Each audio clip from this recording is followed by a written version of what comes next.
Okay, so today, let's dive into the story of a truly remarkable figure in Indian history, Maharaja Ranjit Singh. We're talking about a time of absolute chaos, and yet somehow this one man manages to forge this incredible kingdom, a real powerhouse of tolerance and strength. So the big question is, how on earth did he pull it off?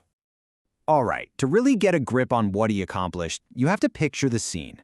The mighty Mughal Empire had crumbled, and in its place, a total power vacuum.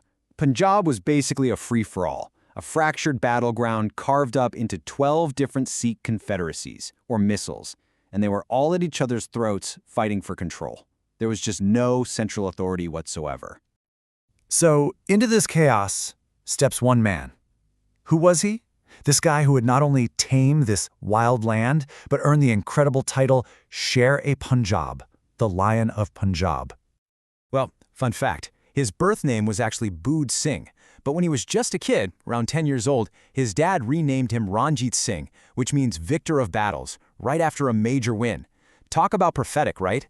He would definitely live up to that name. Okay, let's look at how he did it. Because his rise from this, minor chieftain to the ruler of a whole empire, it wasn't just fast, it was absolutely brilliant, strategically speaking. Just look at the timeline here. It's kind of mind-blowing. In 1792, he's just a 12-year-old kid who inherits his dad's territory. Fast forward just 13 years to 1805, and bam! He's captured Lahore, the political capital, and Amritsar, the spiritual heart of the Sikh faith. He's the undisputed Maharaja. That is an incredibly fast rise to power.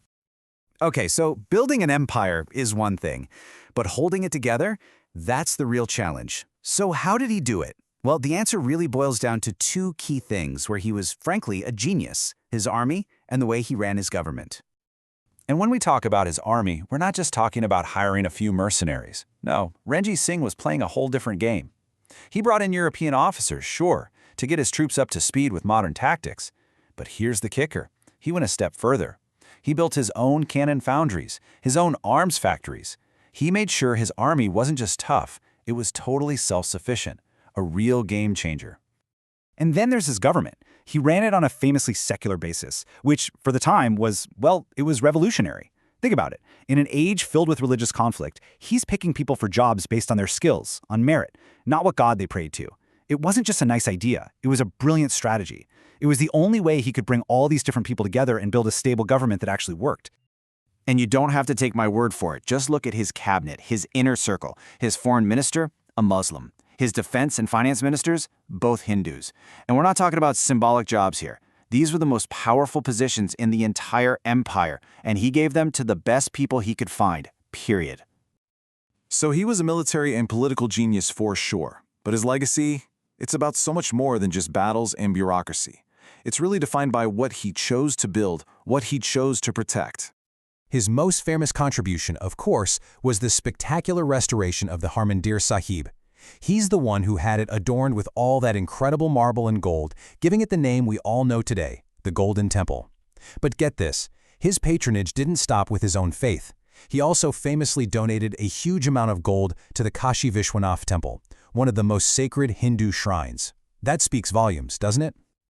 And modern historians have a really interesting take on this. They argue that Ranjit Singh's success wasn't just about his personal brilliance. He was tapping into something deeper, this spirit of equality and toughness that was already a core part of the Sikh character, forged through centuries of struggle. It's like he was harnessing this powerful collective energy that was already there. So let's wrap this up.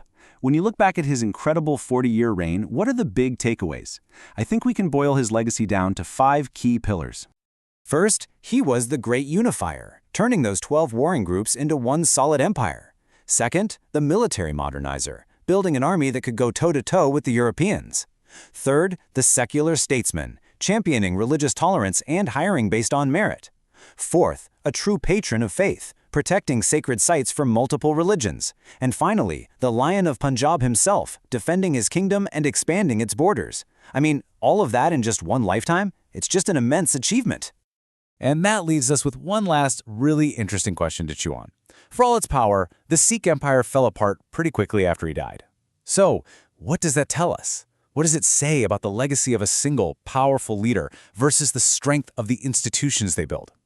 It's something to think about, for sure.